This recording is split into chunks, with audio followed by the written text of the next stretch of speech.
Doctor Sreevarma ஆயுள் தரும் ஆயுர்வேதா அறுவை சிகிச்சையில்லா குணம் ஆயுள் கால நிவாரணம். Yesterday courier private limited. Domestic international cargo உங்கள் இல்லம் தேடி வந்து கொரியர் புக்கிங் டெலிவரி செய்து தரப்படும். தலைப்புச் செய்திகள். பிரதமர் நரேந்திர மோடி தலைமையில் தேசிய ஜனநாயக கூட்டணி எம்பிக்கள் கூட்டம் வரும் 19ஆம் தேதி நடைபெறும் என அறிவிப்பு. அமெரிக்காவின் வரி விதிப்பால் தமிழ்நாட்டிற்கே அதிகம் பாதிப்பு. பிரதமர் நரேந்திர மோடிக்கு முதலமைச்சர் மு.க. ஸ்டாலின் கடிதம். அமைச்சர் ஐ. பெரியசாமியின் பசுமை வழிச்சாலை இல்லத்தில் நடைபெற்ற அமலாக்கத்துறை சோதனை நிறைவடைந்தது. 3 வாகனங்களில் வந்த அதிகாரிகள் ஆவணங்களை கைப்பற்றியதாக தகவல். அமலாக்கத்துறையின் ரெய்டு எதிர்பார்த்ததுதான், அதிகாரிகளிடம் அமைச்சர் ஐ. பெரியசாமி சொன்னதாக தகவல். தனது மனைவி சரஸ்வதியின் பிறந்த நாளின் போது அன்புமணிக்கு வணக்கம் மட்டுமே தெரிவித்தேன், வேறு எதுவும் பேசவில்லை என ராமதாஸ் விளக்கம். இனி விரிவான செய்திகள். பிரதமர் நரேந்திர மோடி தலைமையில் தேசிய ஜனநாயக கூட்டணி எம்பிக்கள் கூட்டம் வரும் 19ஆம் தேதி நடைபெறவுள்ளதாக அறிவிக்கப்பட்டுள்ளது. டெல்லியில் நடைபெறவுள்ள இந்த கூட்டத்திற்கு அதிமுகவிற்கும் அழைப்பு விடுக்கப்பட்டுள்ளது.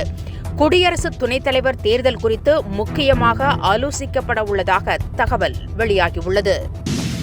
அமெரிக்காவின் வரி விதிப்பால் தமிழகத்திற்கே அதிக பாதிப்பு ஏற்படும் என்று முதலமைச்சர் மு.க. ஸ்டாலின் பிரதமருக்கு எழுதியுள்ள கடிதத்தில் குறிப்பிட்டுள்ளார்.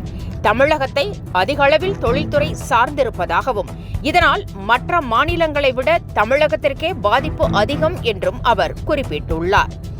வர்த்தகத்தை மீட்டெடுக்க மத்திய அரசை வலியுறுத்தியுள்ள முதலமைச்சர், உற்பத்தி துறையில் பாதிப்பு உள்ளதால் லட்சக்கணக்கானோர் வேலை இழக்கும் அபாயம் ஏற்பட்டிருப்பதாகவும் கவலை தெரிவித்திருக்கிறார். அமைச்சர் ஐ. பெரியசாமியின் சென்னை பசுமை வழிச்சாலை இல்லத்தில் நடைபெற்ற அமலாக்கத்துறை சோதனை நிறைவு பெற்றதாக தகவல் வெளியாகியுள்ளது. சோதனை நடத்திய அதிகாரிகள் ஆவணங்களை கைப்பற்றியதாக கூறப்படுகிறது. இதனிடையே இந்த ரெய்டு எதிர்பார்த்ததுதான் என்றும், முடங்கிவிட மாட்டோம் என்றும் அதிகாரிகளிடம் ஐ. பெரியசாமி சொன்னதாக தகவல் வெளியாகியுள்ளது. அமைச்சர் ஐ. பெரியசாமி தொடர்புடைய இடங்களில் அதிகாலை முதலே அமலாக்கத்துறை அதிகாரிகள் சோதனை நடத்தினர். அப்போது சேப்பாக்கம் எம்எல்ஏக்கள் விடுதியில் உள்ள ஐ. பெரியசாமியின் அறையில் 10 பேர் கொண்ட அதிகாரிகள் சோதனை நடத்தினர். இந்நிலையில் எம்எல்ஏக்கள் விடுதியில் அத்துமீறி நுழைந்ததாக சட்டமன்ற செயலாளர் சீனிவாசன் அளித்த புகாரின் அடிப்படையில் அமலாக்கத்துறை அதிகாரிகள் மீது திருவல்லிக்கேணி போலீசார் வழக்கு பதிவு செய்துள்ளனர். மறைந்த பாஜக மூத்த தலைவரும் நாகாலாந்து ஆளுநருமான இல கணேசனின் உடல் இன்று தகனம் செய்யப்பட்டது. இல கணேசனின் உடலுக்கு முதலமைச்சர் மு.க. ஸ்டாலின் உள்ளிட்டோர் நேரில் அஞ்சலி செலுத்தினர். இந்நிலையில் பெசன்ட் நகரில் உள்ள மின் மயானத்தில் இல கணேசனின் உடல் ராணுவ மரியாதையுடன் தகனம் செய்யப்பட்டது.